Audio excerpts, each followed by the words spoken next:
really deep diving into mapping out what you're actually doing, what the requirements are, and taking that, translating that into the technology, making sure that you have good, efficient ways of working with the tools that you're using, making sure that they're the right tools for the job in the first place as well, and trying to make those things more efficient with features and functionality and automation and AI maybe as well. Welcome to the Business Ownership Podcast, brought to you by Awareness Strategies, helping you navigate the waters between entrepreneurship and ownership. Hey there, peeps. This is Michelle Nedelec, and I'm super glad that you're here with us today because I'm here with my most amazing guest, Kelly. Kelly, thank you so much for being here with us today. Thank you, Michelle. I'm very, very pleased to be here with you. Nice. So give everybody the highlight of who you are and what you do for business.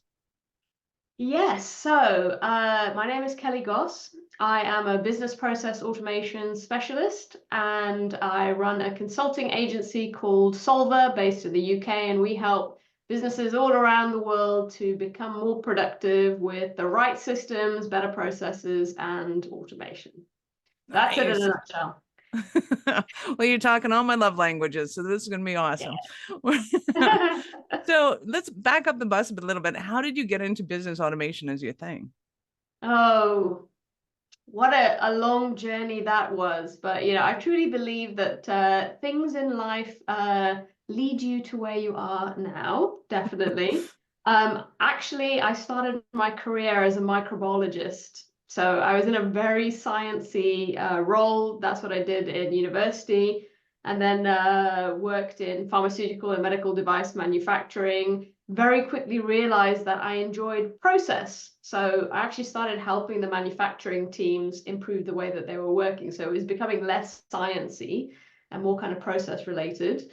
I then left that industry, went into business with a friend. We opened up a veterinary practice just for cats, would you believe it?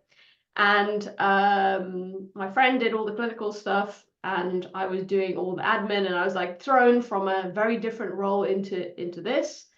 And that is actually where I realized how unproductive business owners and businesses, small businesses in general, can be. When it dawned on me at 9 p.m. one night where I was doing a tax return the day before it was due because I didn't have enough time to do it during normal hours. And I was like, there has got to be a better way of doing this and not being burnt out and, et cetera, et cetera. Fast forward a few years, we improved the way that we were working and doing all of that kind of stuff. I left the business, went on to other things, thought, what am I going to do with the rest of my life? Oh my God. Then I was like, oh, actually, you know what?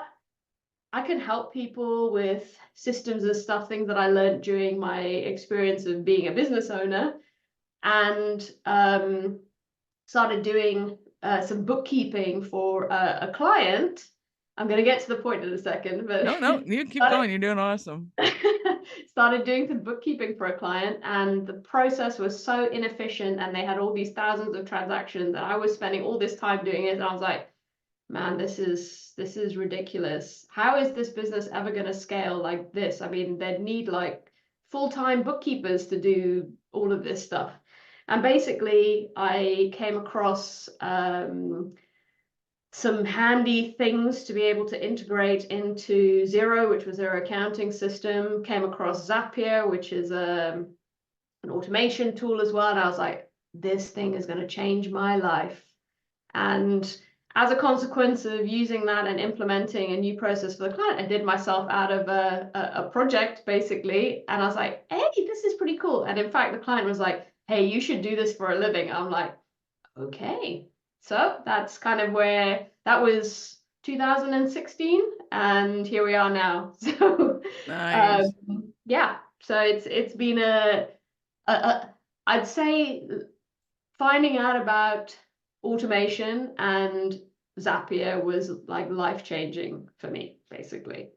Right. And I learned to do it all without having to know how to code, and I wasn't a techie person as such. I am now, but I kind of had to go through this process to learn all of this stuff myself. And Now I like to kind of promote the fact to business owners that you do not have to be a coder or have to have a technical background to actually learn how to put automation in place. And that should be something everybody does in their business. It should be essentially a lifestyle. I totally agree.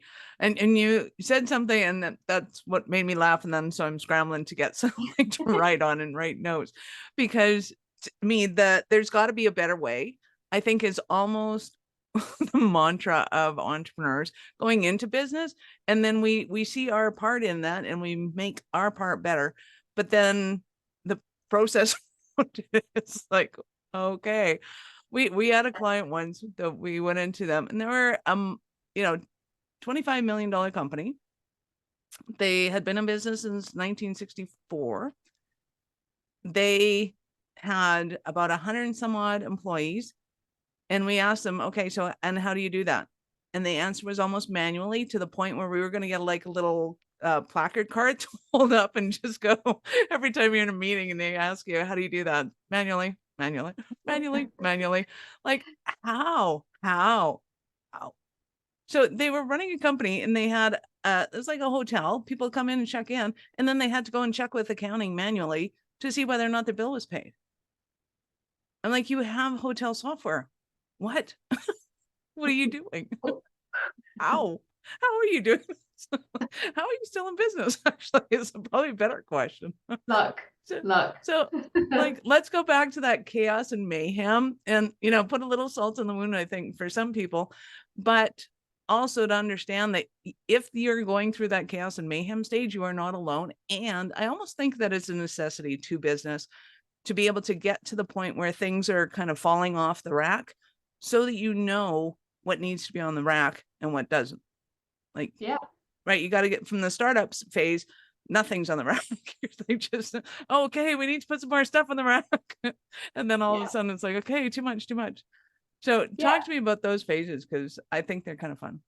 Yeah, well, I think the first thing to mention that, while you've been talking, I've been thinking the key thing that is important for any entrepreneur, any business owner, it's never too late.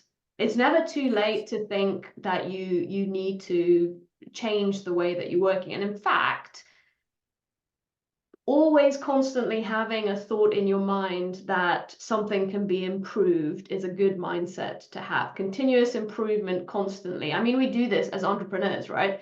We're constantly thinking of that next new idea and thing that we could put in place. That should be the same for the systems that you're using, the way that you're working. You should always be thinking, what can I improve? What can I do better? So yeah, I mean, like in terms of phases of how we should go through. What give me some context in terms of what you think you want from me here. All good. What I want from you is stories, mostly stories of kind of the things that are going wrong, because I think business people too, they get used to the systems that they have in place, even though they're completely messed up. They just get used to it. Like this company, they just got used to the fact that they would have to send an email to accounting and say, hey, is this account paid off? Even though everybody came in on a Sunday and everybody left on a Sunday. It's complete and total mayhem. And accounting is in their office looking at texts and emails to verify that people are paid. It's like, okay, you know that most normal companies don't have their accounting department working Saturday and Sunday, right? This is not normal. So what of those things, like, give me some of the kind of things that flabbergasted you and you're like, I can't believe we're doing this. Well, I think I've come across a few situations where we started working with a client where they're like, we've done everything from a book. We worked for 20 years and we do everything on paper. We have books, we have a safe, we put the stuff in the safe, we store credit card details, we write them in a book, and we put them in a safe, and that's like our entire client list, and everything is written down. I know this particular situation, I was just like, they were showing me on discovery call I was having with them, they were showing me like this book, and they're like, can you see this? Can you see this? And I'm like, wow, this is how, okay, that kind of situation, that's going to help you, you carry on working the way that you've been working because And the you don't data's know safe. yeah, exactly. I mean, there's so many things that could go wrong there, but you carry on working like that because you don't think that there's a better way of working. And I think that there are a lot of businesses in that situation where it may not be a book, but it might be a spreadsheet, and that will work for a particular specific amount of time. But when you start scaling and you have to have multiple people involved in the business, spreadsheets and paper do not become a scalable solution. So yes. And peeps, I'm teasing, I am.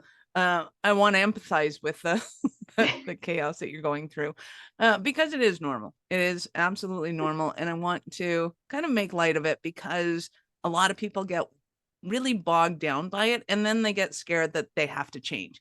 And I totally get to that change is terrifying, especially if they're going from paper to software. Or if they're going through the control of, we have this Excel spreadsheet that we've had forever and senior management takes care of all the macros in it. And you're like, I'm going like, that's not safe. But at the same time, I totally get that changing away from that and letting go of the control it's an issue. Yeah. So how do you work with entrepreneurs to kind of help them through that change management process? I think that the term change management is super important because it highlights that there needs to be a process for that. And it's not just as simple as saying, okay, we're putting this new thing in place and that's it. And, it's all going to happen magically.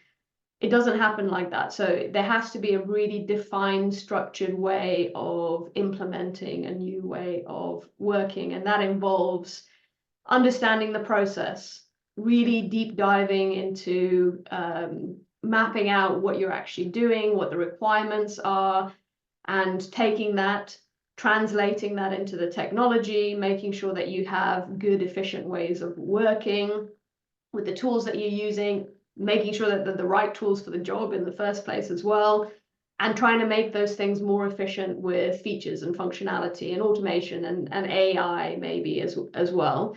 But we shouldn't forget the fact that we need to make sure that everybody who uses that process is involved really early on in this change management process, because that helps with adoption. It helps with people being on board with the changes that you're making, makes them feel part of that process and that they're involved in the decision making as well. And then when you have those things in place that are going to work really well, everybody has got time to adapt to the system. So you're not just throwing everybody in the deep end. There has to be training, there has to be support. And one key thing that I think is super, super important when you have any kind of digital transformation or change management process to change the way people are working, is that you have champions. So people who really believe in the changes that are going to happen. So if it's like a whole company-wide thing and you have different departments, you have people in each one of those departments who really believe in the changes that you're going to make and can actually support other people with that journey. So it's not just management saying we want to do this. It is actually everybody in the organization is on board with what needs to happen. I think that's really super important. Nice. And I think it's important for businesses to understand, because that it really is a business decision. It's not a departmental choice. It's like, this is the one or two of the things. Like, product changes are probably are definitely a company-wide decision, and business automation. And to me, it has to start at the top. But to your point, you need those trickle down points and the champions. I love that. Is there a way that kind of business owners typically think of of automation and go, oh yeah, well, that's kind of up to so-and-so. That's up to Frank and his department. And, we don't really have time for all these meetings. How do you get them to understand the magnitude of these choices? I think education is the key thing, and education needs to be throughout the organization. It should not just be, one person who's made a decision, which, ultimately, like you said, there are certain things that have to be business decisions that then get filtered down. But I think education and involving people and helping them to understand the benefits of the changes that are going to happen, and also to alleviate fear. Because sometimes with changes in systems and the way people work and introducing automation, that can be like a serious fear problem for a lot of people, because they might be thinking, ooh, is AI going to take my job? Is automation, what am I going to actually do? I've done this exactly this way for 20 years. And if I do it differently, what am I going to do? So I think having that education piece and the support from the champions, and obviously, everybody on the more senior side kind of really needs to understand what is actually going on, so that they can communicate in more detail than just a surface level, to be able to explain to people or support people if they have concerns. So what does it look like when somebody's working with you? What is that kind of that onboarding process? How does that whole chain of events happen with you? First That's a big thing, question. big question. You can take Yeah. that any direction you want to, actually. So first things first, obviously discovery call, trying to understand the needs of the potential client that we'd be working with, explaining our process and how it would work to work with us. But essentially, we have a 4-stage process that we work, which is actually a trademarked process that we use, and we talk about this in courses that we do and that kind of thing. But essentially, it's, if we just simply process audit, understanding the business, how they're working, what we're trying to achieve ultimately, and understanding from start to finish what the actual process involves. So we generally start with giving the client a little bit of homework to do. So they need to really understand their processes before they can actually start working with us, so that they can actually translate it into words for us. So they do a bit of homework. We then do a workshop with all the kind of key people involved in the processes that we're looking at. And that process could be anything from the entire customer journey through marketing, sales, operations, finance, that whole thing. Or it could be something really specific, like we're looking at the sales process and trying to improve that and put the right systems in place and automate it. And once we've done that workshop and we've had everybody involved, and we then go away and put together recommendations around how we are going to restructure everything in the specific area that we're looking at. So if, say, for example, we're looking at a sales process, we'd be looking at, okay, are the systems that you have in place fit for purpose? Do you have a CRM, for example? If you have a CRM, does it work the way that it should do? Are you using all the features, functionality? And is it structured in the way that it should be? Is the sales process actually very well defined? Do you have pipelines set up and the right stages? Do you have trigger points? Are you using everything correctly?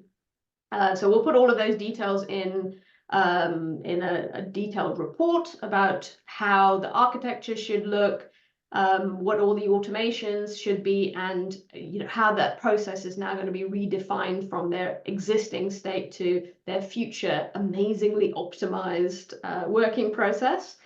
And then we move on to implementing it, and then we just do that in sprints essentially. So we agree with the client how we're going to implement all of this and over what period of time, and then we put all of that in place. We make sure that we involve the team as well. So we're not just doing this in isolation. There is always a lot of involvement because, again, that helps with adoption and the learning process for them.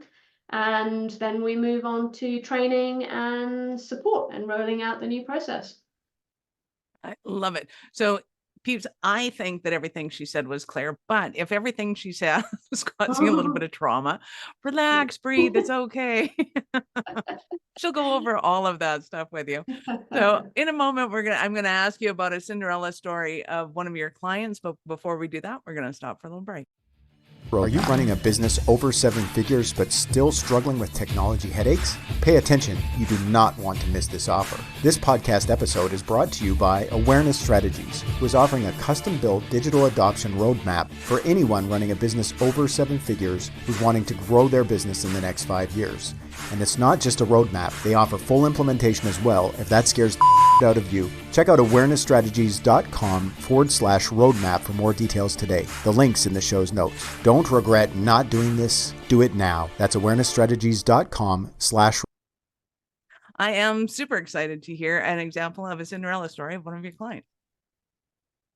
Well, Michelle, there are actually so many, but I think one that really stands out is a client that we worked with where they were an architectural glass manufacturer, and they had a lot of inefficiencies in a lot of different areas, but the main focus we had was in their operations. So they were using different bits of software, so they did actually have the right things for what they needed to do.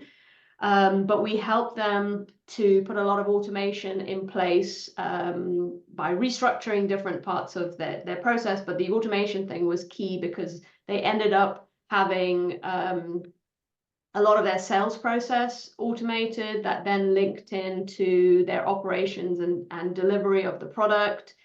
And also timesheets for their fitters. So there was a lot of cool stuff. And I think the most significant part of all of this, without me going into every little detail of what we automated, it basically saved them. And this is not a fib. This is actually true because they did time studies before and after. It saved them 45 hours a week. That's like more than a full-time person. With all that, because they basically had people copying and pasting stuff between different tools. So that was quite a significant amount of time saved. Yeah. Wow, that is great. I know a lot of people used to ask me, like, why would I do that? And I'm like, well, one, if you only automate your accountant's receivable, if all you did was automate the part where people pay monthly, that's all you're doing. It's just they pay monthly. You know, the credit card goes through. If it doesn't go through, they get an email and an SMS text saying, hey, it didn't go through. That's it.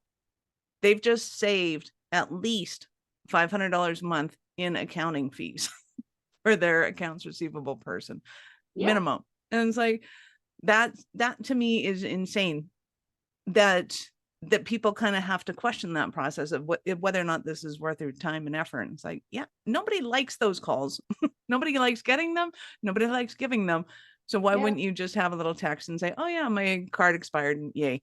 But there's a ton of different examples. What are some of the kind of the biggest benefits that you see happening, especially with your clients? Well, I mean, with that example, you've obviously got the time saving, and everybody wants to get back more time, but there are also things that translate into other things. So time is money. That's a big thing. So if you're saving time, chances are you're saving money, either because maybe you've hired a freelancer to do something and you don't need that freelancer anymore. But, you know, in terms of one fear that people have is my job going to be taken because everything is being automated? Actually, no, it means that you can do the things that you really should be doing as a human, the things that make your role and you in that role the reason that it's there. So, you know, giving people the opportunity to be able to have more fulfilling roles is a big part of the benefits of being able to create automation in your business. The time, obviously the money that you're going to save, errors. think about all those transcription errors, especially when it comes to like the accounting side. If you've got big transcription errors, that's a big problem from a tax perspective. So yeah, those are definitely some of the biggest benefits, I would say. You just gave me a flashback when I think I was at 18 or something at some job, and we had to reconcile at the end of the night. And it was just, the cash register and the cash.